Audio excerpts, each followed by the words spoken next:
When it comes to the idea of snow being in a world, and that snow is what molds the video game's mechanics from base one, the result for me has always made a game memorable to me. So when it comes to like the Frostpunk of the world of video games, where the entire design and decision making is about surviving and living in the cold, to, you know, something even more smaller scale, like the Long Dark, where you're maintaining your own body temperature, you're having to check calories. I love the idea of managing something different that isn't just food and water. And so when I saw Kona to Brume on Game Pass like a year ago, because it's been so long since I've done this review, I realized that one, it was in the cold, so I was interested, and two, I owned the first game on Amazon Games. So when it came to will I play this, the answer was just when.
Sought information for a living. That is to say that ever since he returned from Korea, after having served with the armed forces, he had been working as a private investigator in Montreal. Location, time, and narration. This game gets to the point quickly and effectively when it comes to putting a theme and style throughout its entire game. You take a drag of a cigarette with nice looking font, go on a little bit of a drive to some area where you might have a job, and you immediately get into a car crash and everything goes south. You find that the person who is employing you for the job is dead, and you have to use your detective skills to basically solve the murder mystery. They have some basic things like starting fires as a save point, as well as a place to not freeze to death, as that is the thing you have to worry about.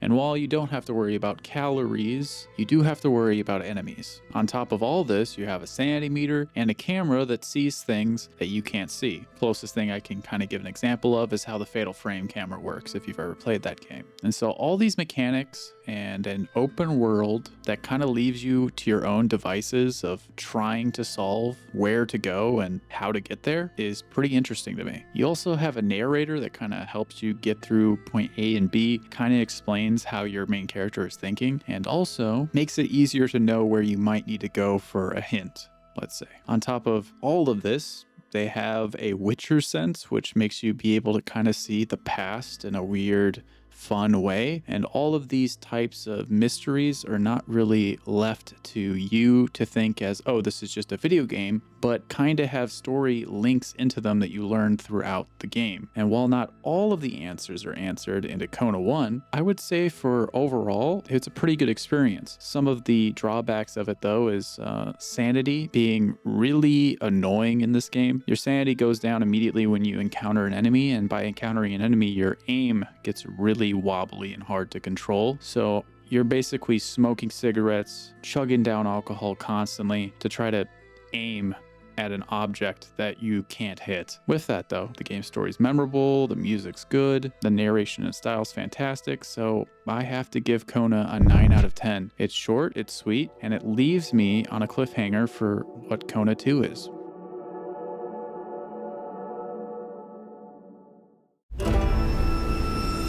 In the year of 1970, a chill gripped northern Quebec, Canada. A chill that echoed not from the seasonal blizzard, but from the mystery buried deep. Some blamed it on the mines. Others thought it was something far more sinister.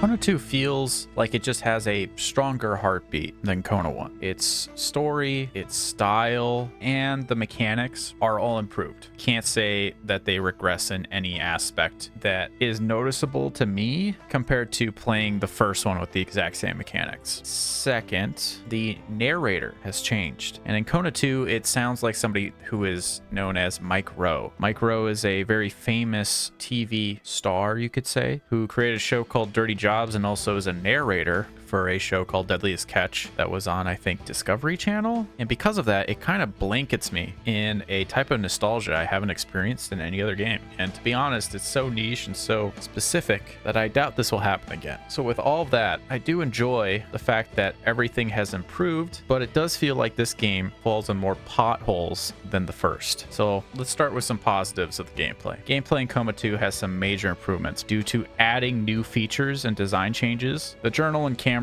have been improved in a now more user-friendly way than the first game. When I take a photo of something that correlates with the caption that has no photo, in the first Kona game, I would have problems with getting the right shot or to see if it was fixed in a different place that I just didn't realize where to look for what position of the camera needs to be in. In the sequel, it actually highlights when you're in shot, and it just makes it a lot easier to get the information you need, put it in your journal, and takes all the snags out of the investigating and story creating process that you have to make for yourself, with it still being a mystery at the end of the day. Some minor grievances I have is that when the camera actually highlights to something that you can take a picture of, it's in a white frame, and that can be hard to know what is a thing you can take a photo of when majority of the game is in white snow and white covered walls and white colored roofs of snow. So I thought they could have maybe just, turned to yellow, but they didn't do it in this case. More intricate puzzles were also added into the game, and they make it feel more interesting, and they usually have more story connected with the puzzles. I also love to see the ability to load your gun in this game, because in Kona 1 you had to fully expend all the bullets in your gun before you could reload it, and I didn't realize how weird that was.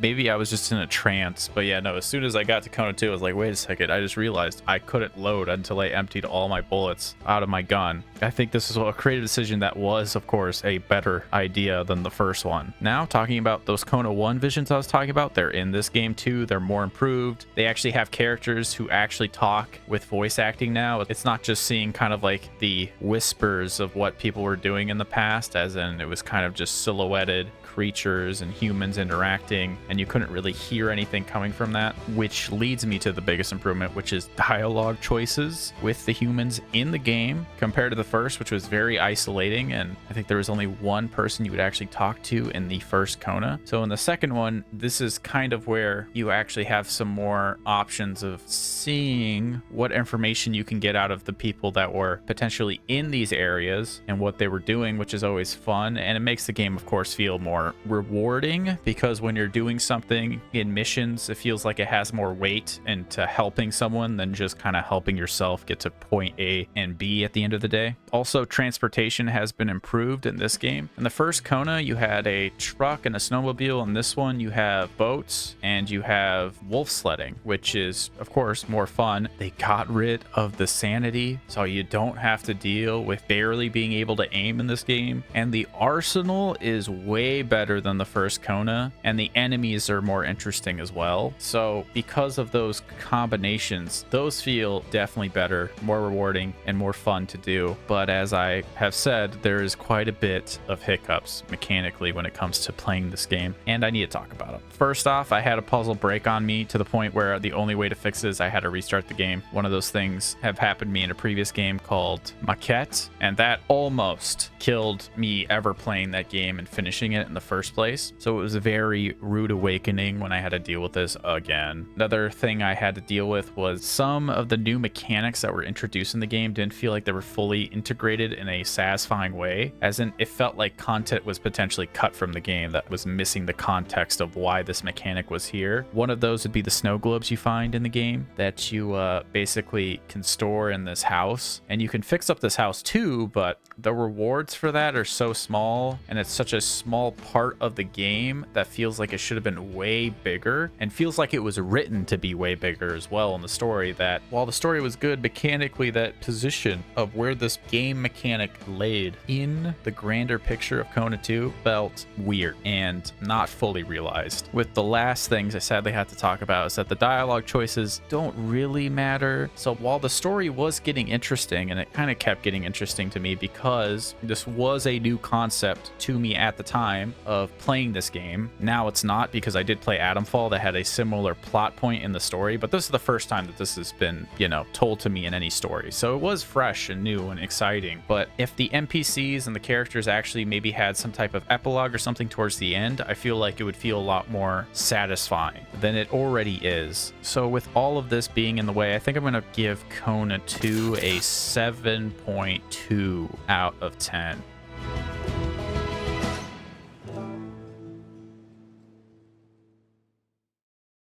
I don't recommend most games to everyone, and that's because I'd rather recommend a game to you that you might actually enjoy. So I'd say if you like The Long Dark, you like mysteries, you like the snow, and you want something that's maybe a bit more casual than a Frostpunk or even a Long Dark, I think you're going to enjoy this game, and I think you're going to enjoy the franchise as a whole. The score I'm going to give both of them together is an 8.5 out of 10. The sum is definitely greater than its parts. Thank you for watching this video. Links are in the description of where I've got my clips and where you could potentially support me. I hope you get good sleep, I hope you get good rest, and I will see you the next time I find something interesting to share. Bye.